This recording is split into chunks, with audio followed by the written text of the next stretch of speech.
702. Let's walk the talk on 92.7 and 106 FM. All right, welcome to Across the Desk. I'm joined by at least 3 student leaders speaking about, young people, to speak about student organization and their role in the context of modern day South Africa. Student unions continue to play a vital role in shaping the educational and socio-political landscape of the nation. Among the most prominent of these are the South African Union of Students, the Congress of South African Students. You also have the DA Students, that's a students organization, and think about it, the EFF has made even larger its student formation. It's made it a little bit larger, reaching even young people outside of institutions of higher learning. On the lines, though, via Zoom, I'm joined by Asive Dlanjwa, the national spokesperson for the South African Union of Students. I'm joined by Kamogelo Nkosi, president of the South African Students, as well as DA spokesperson Karabo, Khakhau, to speak about all of this. Good morning to you all. Thank you so much for your time. I will actually start with Kamogelo, who represents, of course, COSAS. Kamogelo, this is starting with very young people. I mean, COSAS, from my understanding, speaks to learners. Let's speak a little bit about what COSAS is and what it represents. I mean, when you look at when you listen to particular politicians, some will tell you they started in politics via COSAS days. Kamogelo? Okay, thank you very much, and greetings to the listeners of 702 FM. My name is Kamogelo Nkosi, the President General of COSAS. Congress of South African Students is an organization that represents the learners, particularly in South Africa. The organization pushes the interests of the learners in the country. So, by the way, COSAS is an organization that is working in the interest of learners in our country, that is making sure that learners that are being treated good in our schools. Learners, they get proper education. Learners, their interests have been made. When there are some of the issues that those need to be resolved at the schools, those learners that have been represented by COSAS. Thank you. All right, thank you so much. Karabo, as you join me, DASO wouldn't have as much history behind it as something like COSAS, but it does have history. I mean, part of my coverage as a journalist has always been the surprise wins by DASO at historically ANC-aligned universities. I remember a Fort Hare win once. I remember University of Nelson Mandela Metropole. Those areas where people didn't think that the DA had young people organizing. Let's speak about DASO's own history and its growth at the universities. Hello, Tshidi. Thank you so much for having me, and good morning to all our viewers here on 702. You're correct. Our history may not be as in-depth as that of the ANC during the struggle, but our history in democratic South Africa is one that speaks to something that is very important for South Africans, which is that young people mostly are not as excited about ideological conversations that do not translate to practical representation or the practical winnings of their plights, right? The young people want to know that if you're going to represent them on campus, are you tackling the issue of financial exclusion? If you're representing them, are you defending their freedom to access to academic spaces, their academic freedom? If you're representing them even beyond the campus representation in Parliament, are you addressing head-on what the Department of Higher Education is supposed to embody as far as championing the interests of young people are concerned? And that's why we've been able to see the wins that we are able to see in Fort Hare and Nelson at the university, and even at UCT.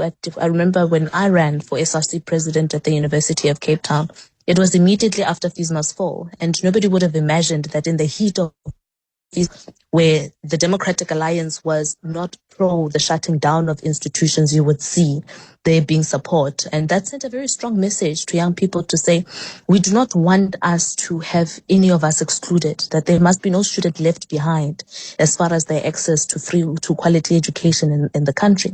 But that must be done on the basis of the equivalence of people's economic statuses, that we can't have a blanket approach to give Johan Rupert's grandchildren the same kind of funding access as Nkgono Mathabo's grandchild, Nkgono Mathabo, who is a pensioner, and Mentabi Singh's daughter, Mentabi Singh, who is a domestic worker. So these are things that are great, and these wins couldn't have happened in isolation from the work that the people in Parliament, DA representatives in Parliament would have done. Fort Hare University, Nelson Mandela University were directly linked to what the work that was done in Parliament through your Yusuf Kasim, so through the late Professor Belinda Bazoli. And even now, the conversations that are happening within the Department of Higher Education as far as Parliament representation is concerned are very important to holding the aspirations of young people to the fore. So these are things that are very great, and it's very important for student formations to not exist only on campuses, but for their existence to be directly linked to the powers within Parliament, the powers within the executive arm of state, to make sure that there is a full-fledged, all-hands-on-deck approach to dealing with issues of NSFAS, paying out payments, student accommodation, the allowances that are supposed to be paid in time, making sure that there's good quality infrastructure across campuses, making sure that the quality of qualifications that students are studying towards, particularly at TVET colleges, are up to standard, because we know that there's always a question around the study of business studies, the study of mechatronics across TVET colleges that is not up to scratch with what the market dictates as the standard of learning that is supposed to be produced. So when we look at CETAs themselves and the role that they play as far as the empowerment of young people is concerned, the fight to ensure that there is a depoliticization of the problem, making sure that Minister Nkabane does not operate in an aloof manner as she is, where she's in her own bubble, where the rest of the country is crying to say CETAs have been corrupt, CETAs are captured, CETAs are not empowering young people to make sure that young people get skills that translate to the absorption of young people into markets. Kamogelo, I want to look at COSAS, for instance. You know, it's almost easy. It's almost easy when you look at organizations like DASO, even like SAUS and SASCO. It's almost easy to see how it might be easier for them because they're closer to power, right? Levers of power. They're closer to Parliament, even by age and positioning. You know, when you're at varsity, the next step is supposedly work. But when you're representing younger constituencies, younger people, learners, for instance, how do you then exercise your power? What is the role of trying to represent them and influencing decisions, even the Minister of Basic Education, to make sure that your constituencies' needs are actually attended to and catered for?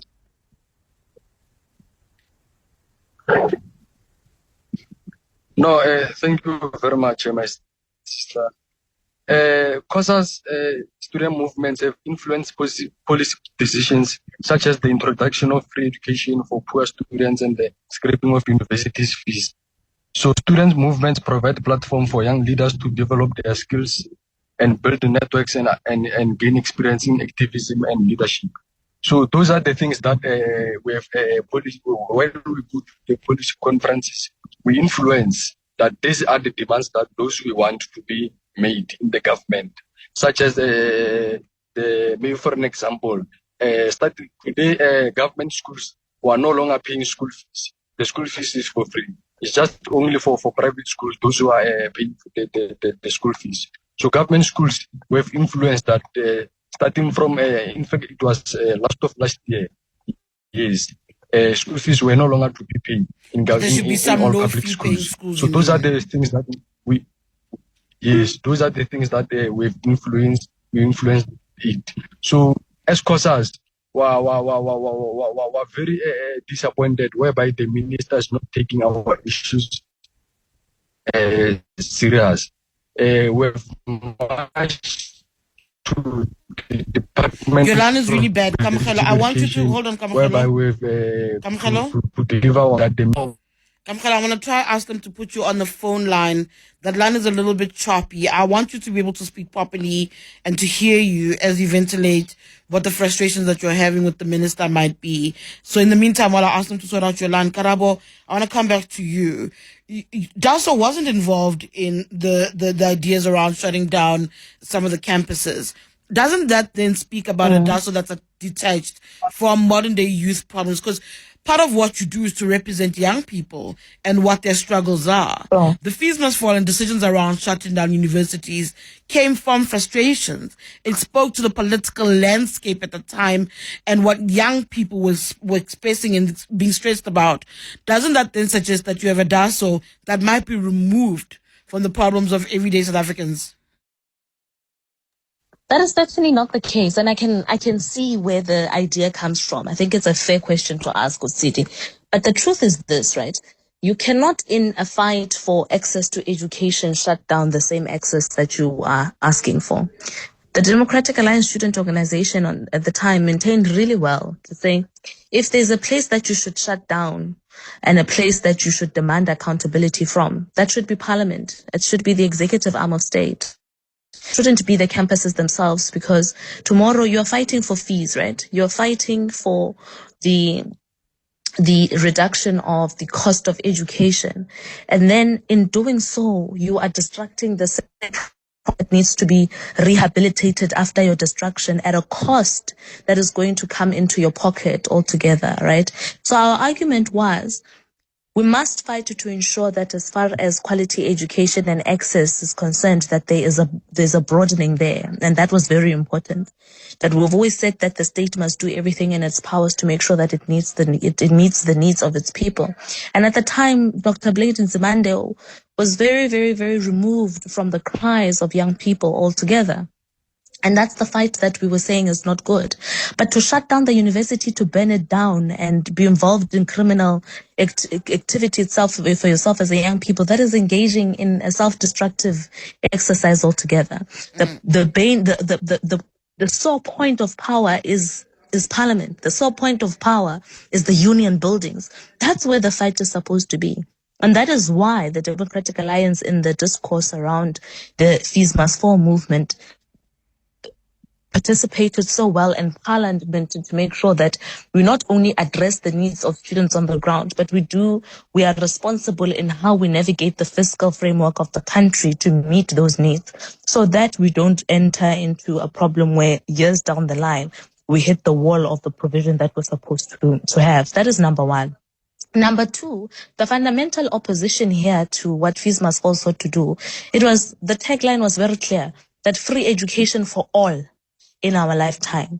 Like I said in the beginning, it doesn't make sense for you to want to put Johan Rupert's grandchild, in the same basket of beneficiary as myself, Karabo Khakhau, who's the only child to my mother, a teacher for 32 years, and then Ngwanangkgono Matabo, who's a pensioner, who's taking care of all her grandchildren because the parents are not available, or the child of a domestic worker. It doesn't make sense. Johan Rupert's grandchildren and everybody that has the capacity to pay for school fees for their children must do so, because that's what responsible adulting is about, right? And if they have the means to do so, they must pay 100%. Karabo, whose mother is a teacher and she's the only child, Dimakato has enough money to take Karabo to school. She must take Karabo to school and pay for Karabo school fees. Equally, Mema Thabo, le Memampo, who are a grandmother wa pension, a domestic worker. Those people are those people who are supposed to be receiving money from the state for assistance, for funding for their children. So the fundamental idea that we must all be placed in the same basket of beneficiary to the state is anti-progressive, because it doesn't deal with the inequality. Because the space that would have been occupied by Johan Rupert's grandchild and the space that would have been occupied by Karabo in the state's funding is a space that can be occupied by a person who's of real need, who can benefit from the state. So these are the ideas that we were against altogether. And I remember in particular when we were at UCT in particular during the time, I remember the fight was, you go to school, you wake up, you go to school, and yours is to try to get that qualification. And you're sitting in a library trying to submit an assignment, trying your level best to study towards a test, and then people come in and they shove you out. That level of violence is something that we didn't want altogether, that we shouldn't be violating people's rights and violating their choices